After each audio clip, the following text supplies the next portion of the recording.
एक दिन की बात है,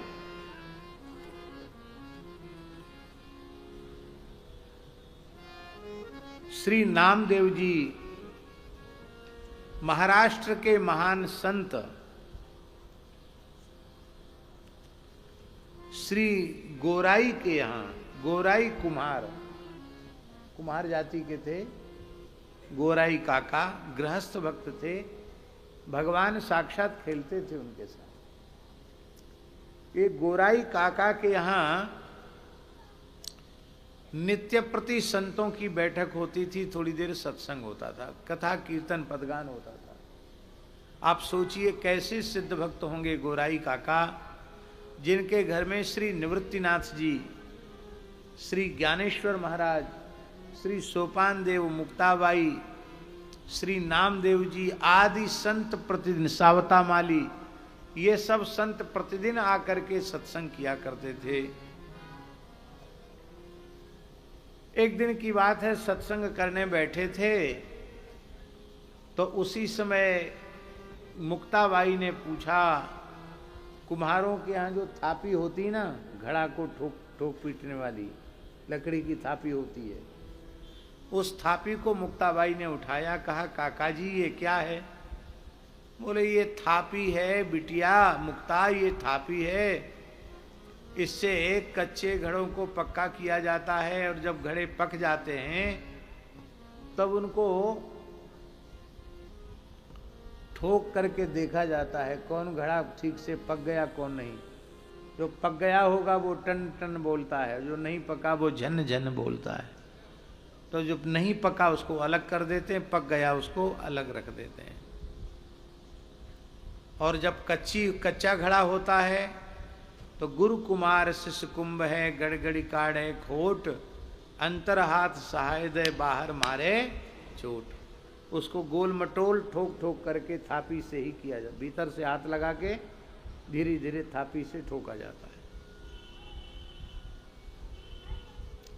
तो टेढ़े बेढ़े को गोल मटोल कर दिया जाता है और पकने के बाद परीक्षा हो जाती है कि ये कच्चा है कि पक्का। मुक्ता बोली तब तो ये मशीन बहुत काम की है, ये यंत्र बड़ा काम का है। ये यहाँ जितने घड़े हैं उनमें कौन सा घड़ा कच्चा कौन सा घड़ा पक्का, संतों को ही घड़ा बता दिया, इसमें कौन सा कच्चा कौन सा पक्का। इसका भी परीक्षा हो सकता है, इसकी भी परीक्षा हो सकती है इससे, हाँ अवश्य हो सकती है। गोराई काका ने थापी उठाई और एक एक करके सबके सिर पर प्रहार करना आरंभ किया। सब मुस्कुराते हुए निश्चल भाव से, शांत भाव से बैठे रहे। पर जैसे ही नामदेव जी के सिर पर थापी पड़ी, नामदेव जी नाराज हो गए। अरे बोले क्या तमाशा कर रखा है?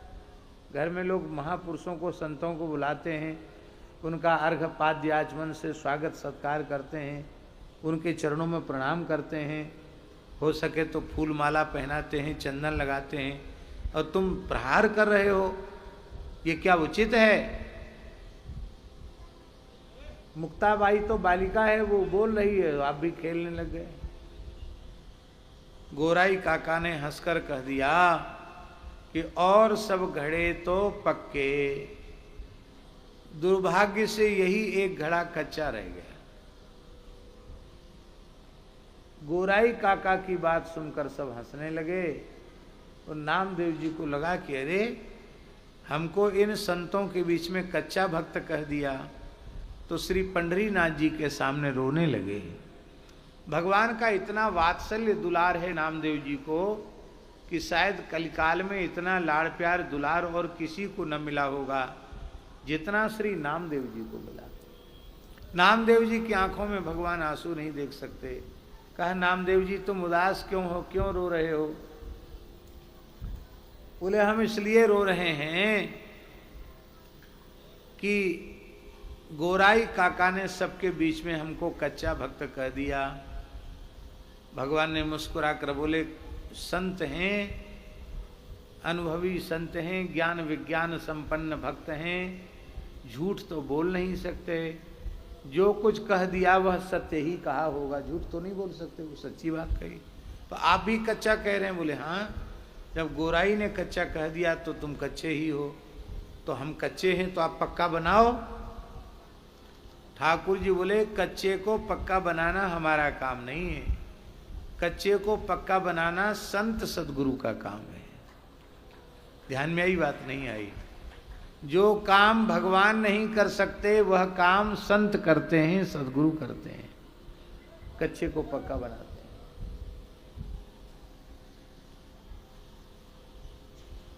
श्री करह बाले महाराज जी, करह आश्रम है मुरैना जिले में, वहां पूज्य पटिया वाले बाबा के शिष्य श्री रामदास जी महाराज करह बिहारी सरकार, वे एक दोहा कहते थे, बहुत प्यारा दोहा है।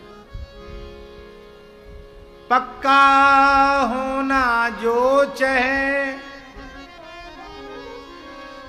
पक्का होना जो चाहे, तो किसी पक्के के संग खेल, कच्ची सरसों पेल के खल्ली मिले न तेल। यदि परिपक्व होना है तो किसी ज्ञान वैराग्य और भक्ति से परिपक्व जो महात्मा हैं उनका संग करो, तो आपकी कचाई दूर हो जाएगी, आपके जीवन में परिपक्व तो आ जाएगी। कच्ची सरसों को आप चाहे जैसी घानी में पेल दो, न खली मिलेगी न तेल मिलेगा, कुछ नहीं मिलेगा।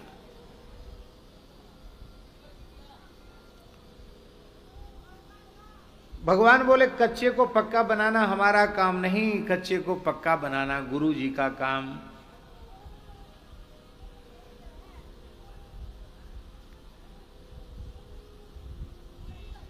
आप जगत गुरु हैं, कृष्णम बंदे जगत गुरु, आप ही गुरु बन जाइए। भगवान बोले नहीं, एक प्रत्यक्ष गुरु की शरण में जाओ।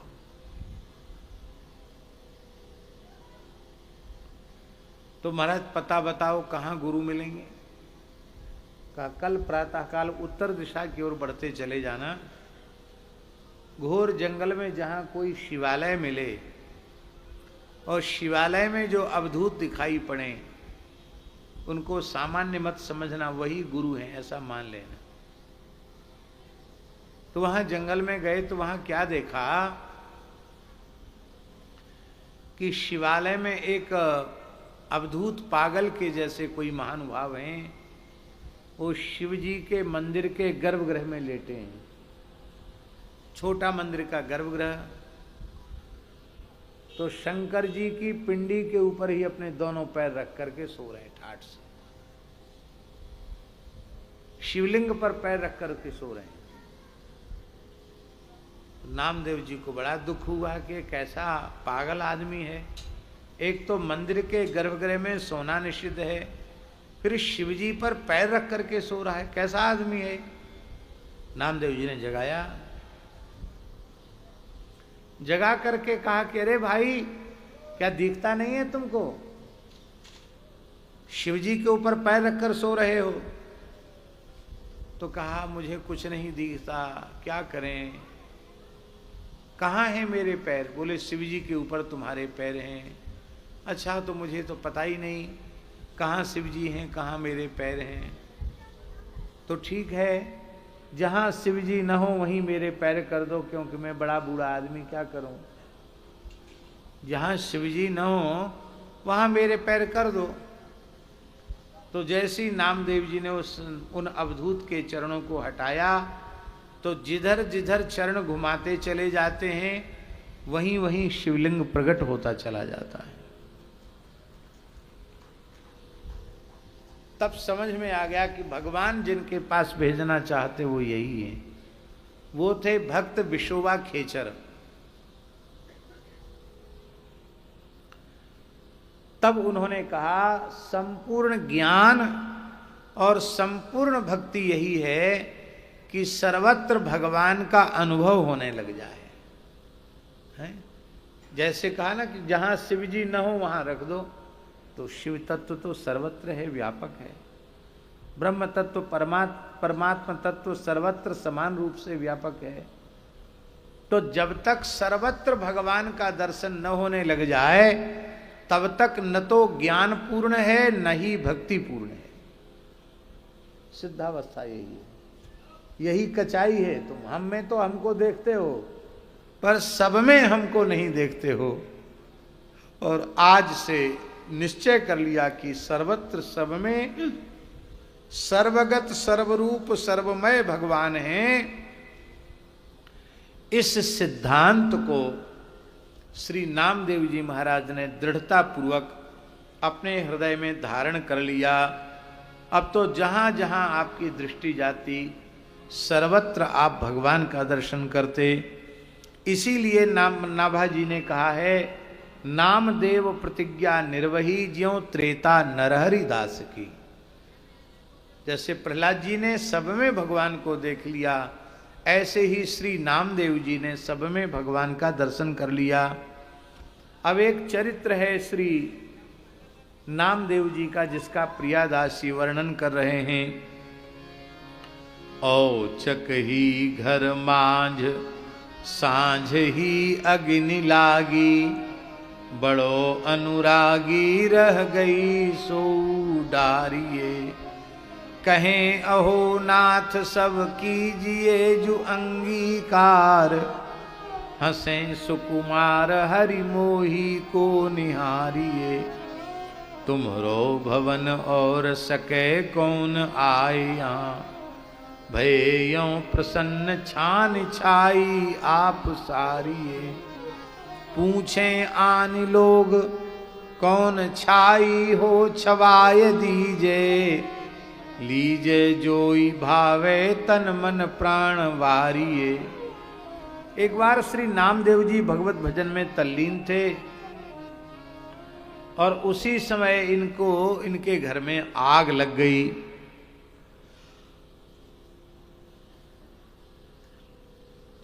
नामदेव जी तो भजन में तल्लीन थे। लोगों ने कहा, नामदेव जी आपके घर में आग लग गई, जल्दी चलो जल्दी चलो। नामदेव जी उठे नहीं। क्यों नहीं उठे? एक तो भजन में मन लगा था, और दूसरी बात उनके मन में ये था, घर भी भगवान का, और घर में जो कुछ है सब कुछ भगवान का है। तो भगवान अग्नि के रूप में स्वीकार करें, चाहे जल के रूप में स्वीकार करें, भगवान अपनी वस्तु को स्वीकार कर रहे हैं, इसमें हम बाधक क्यों बने। पर जब लोग ज्यादा पीछे पड़ गए तब आप दौड़े हुए आए, और घर में से लोगों ने बहुत सा सामान बचा लिया था। घी, आटा, बूरा, गुड़, चावल आदि, कपड़ा लत्ता, दौड़कर कुछ बचा लिया था। जो बचा बचाया सामान था, घी, गुड़, तेल, आटा, नमक आदि, वो सब का सब अग्नये स्वाहा, सब छीन छीन करके उन्होंने अग्नि में ही डाल दिया। और कहा, कीजिए जो अंगीकार प्रभो, त्वदीयम वस्तु गोविंद तुभ्यमेव समर्पये। उस समय लोगों ने कहा कि नामदेव जी का माथा फिर गया है, पागल हो गए हैं। हमने लोगों ने आग में घुस कर के सामान बचाया था, और इन्होंने सबका सब द्वारा अग्नि में झोंक दिया, सब नष्ट कर दिया, भस्म कर दिया। तो अब इनके घर में कोई न तो सामान देना, न इनका छप्पर नया छाना, और इनको जाति बिरादरी से अलग कर देते हैं, कह के चले गए। देखें ठंड में ये अपना गुजारा कैसे करते हैं। भगवान से नहीं रहा गया। भक्तवत्सल भगवान ने अपने पार्षदों से कहा कि भाई अब नामदेव जी का छप्पर तो हमको ही छाना पड़ेगा, नामदेव जी की छान छवानी पड़ेगी। जिन भगवान के संकल्प मात्र से अनंतानंत ब्रह्मांड उत्पन्न, पालित और संहारित हो जाते हैं, वो भगवान प्रत्यक्ष अपने हाथ से भक्त की सेवा करना चाहते हैं। रुक्मिणी जी ने कहा, लक्ष्मी जी ने कहा, हम भी चलना चाहते हैं। कहा चलो। भगवान बोले, वहां खड़े नहीं रहना, तुम्हें भी कुछ न कुछ सेवा करनी पड़ेगी, केवल तमाशा देखने के लिए नहीं ले चलूंगा। स्वीकार कर लिया। भगवान ने पार्षदों को एकत्रित किया। रुक्मिणी जी से भगवान स्वयं छप्पर छाते हैं। रुक्मिणी जी नीचे से आवश्यकता की वस्तु भगवान के हाथ में देती हैं। काष्ठ, तृण, रस्सी आदि पूरी छान छन गई तो तो भगवान ने रुक्मिणी जी से कहा कि आग से दीवार काली हो गई है, इसको गैया के गोबर से लीप पोत कर ठीक कर दीजिए। साक्षात भगवती महालक्ष्मी घर की लिपाई पुताई कर रही हैं। छान तो छव ही गई, पूरा घर रिद्धि सिद्धि से संपन्न हो गया। सारा भंडार, सारा सामान कई गुना बढ़ गया, बहुत अधिक सामान बढ़ गया।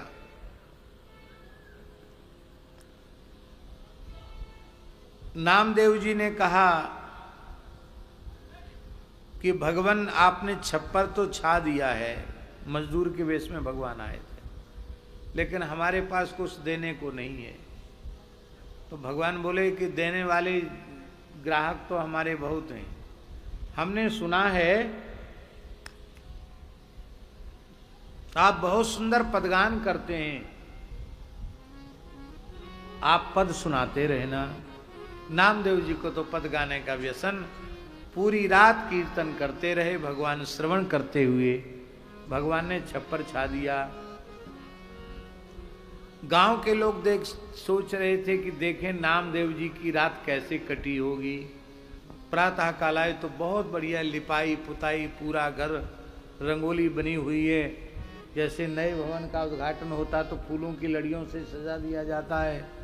बंधनवार, ध्वजा, पताका, फूलों की लड़ियां सज रही हैं। अब तो सबको बड़ा आश्चर्य हुआ। अपने जीवन में न तो इतना सुंदर घर देखा था, न इतना सुंदर छप्पर देखा था। श्री नामदेव जी का एक पद प्रसिद्ध है, लोग परोसी पूछे रे नामा, लोग परोसी पूछे रे नामा, किन यह छान छवाई। लोग पड़ोसी पूछे रे कामा, किन यह छान छवाई। तोते अधिक मजूरी दई हो, तोते अधिक मजूरी दई हो, बेगही दे ही बता। हाँ बेगही दे ही बताए। बताओ किसने ये छान छाई है? हम तुमसे ज्यादा मजदूरी उसको देंगे, हम भी अपने छप्पर को छपवाएंगे। नामदेव जी मुस्कुराए, बोले ऐसा छप्पर छवाने के लिए पहले अपने घर में आग लगानी पड़ती है। बोले आग लगा देंगे। बोले बचा खुचा सामान उसी में स्वाहा करना पड़ेगा। बोले चलो ये भी कर देंगे, ऐसा चमत्कार हो जाए तो सब कुछ करने के लिए राजी हैं। तो इतना सब तो तुम कर दोगे, लेकिन यदि तुम्हारे हृदय में प्रेम नहीं होगा तो वो छप्पर छाने वाला नहीं आएगा, न वो मजदूरी लेगा। क्यों? बैठिया प्रीति मजूरी मांगे, बैठिया प्रीति मजूरी मांगे, जो को छानी छवावे। हाँ जो को छानी छवावे। इस तरह की छान छवाने वाले को क्या करना पड़ता है? भाई बंधु सो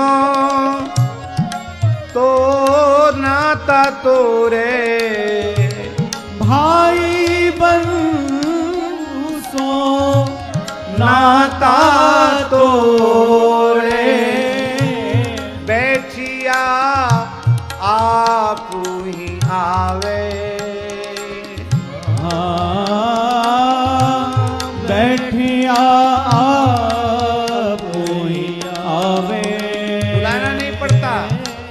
वो विलक्षण छप्पर छाने वाला आ जाता है। अरे बोले नाम गाम पता तो बताओ, वो है कौन जो छप्पर छाने वाला है? श्री नामदेव जी कहते हैं, झूठे फल सबरी के खावे, झूठे फल सबरी के खावे, ऋषि स्थान बिसरावे, ऋषि स्थान बिसरावे,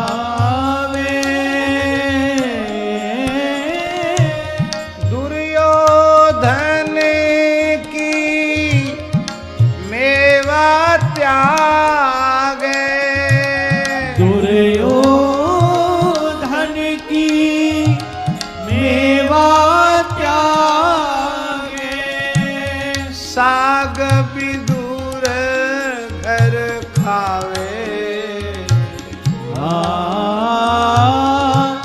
साग विदुर घर खावे, लोग परोसी पूछे रे नामा, इन यह छान जवाई, लोग पड़ो